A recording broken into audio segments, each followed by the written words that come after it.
infrastructure facilities since it's the earliest old university. I request you, sir, particularly in the recent budget also, it enhanced almost all 37 crores increase in the present vote on account budget. I think your presence and your intervention is required, and probably the first minister which addressing in a seminar after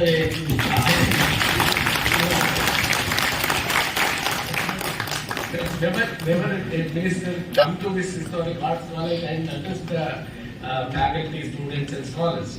And another major concern, sir, the university is old, aging, but whereas every month we have to mobilize 30 crores to disburse the pensions. That's another main concern. And our scholars is also, but particularly after the UPA government, the Rajiv Gandhi fellowship used to give, I think almost more than 500 fellowships which we got in the Usman University. Now I think it became zero.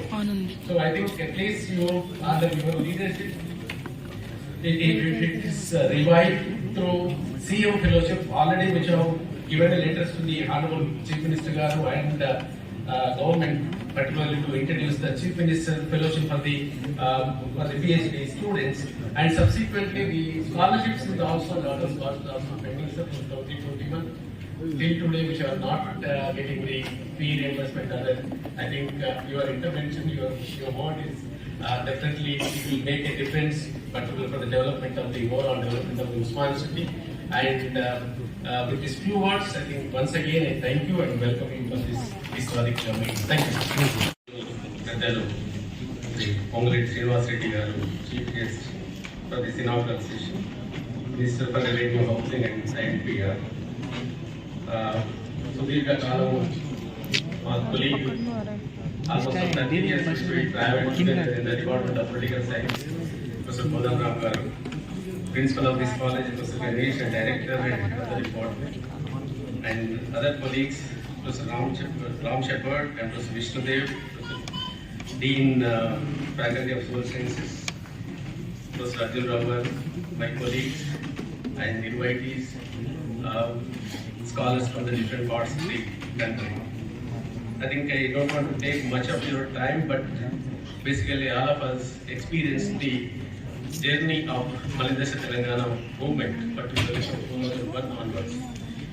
I think probably the Usman University is in the forefront, and in fact was started the Telangana movement much early. I think it was in 1996. It was a Kodan Ram also instrumental for create the Center for Telangana Studies, which have conducted a seminar in 1996 and brought out the book that's known as Dimensions of Underdevelopment, Telangana Dimensions of Underdevelopment. I think probably in 1969, that was a emotional moment. If anybody characterized the moment, that was an emotional moment.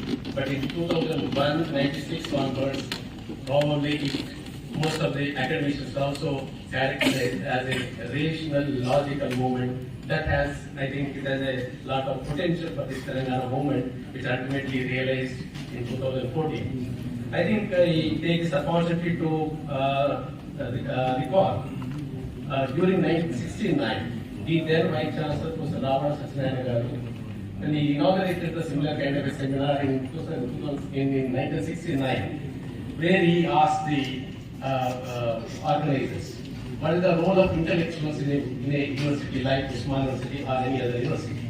And he said the two answers.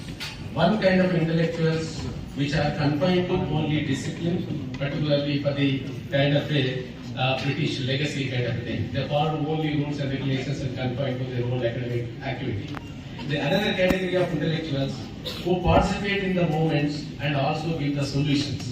Probably Kodan Ram and most of the activity and activists also falls under the second category that participated in the movement and ultimately given the solutions for the lot of chronic problems which are persisted in Telangana.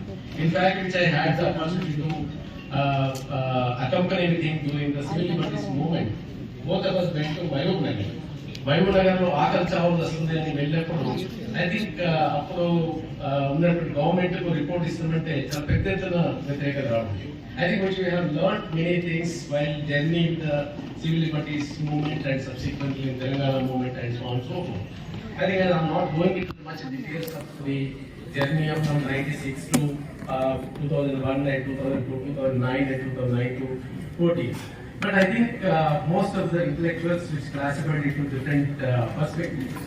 The one kind of a perspective that was the liberal perspective, one perspective was the Marxist perspective, another category known as the Mule Ambedkar kind of a perspective, which articulated their viewpoint particularly to achieve the Telangana. I think probably the first time in the country or probably in the world which has come to one platform after 2009, December 9, the emergence of Joint Action Committee under the leadership of a professor. All the political parties worked together and subsequently it reached the goal. Probably it might be a first in kind in the world that under the leadership of an academician and subsequently all political parties supported and achieved Telangana in 2014 and subsequently that realized. So in light of this, which means that everyone participated from the child to a intellectual level, and it floated number of activities like Saturday, Sunday, 1 hour, 2 and so on and so forth, and subsequently which are achieved. The main contention is that the aspirations.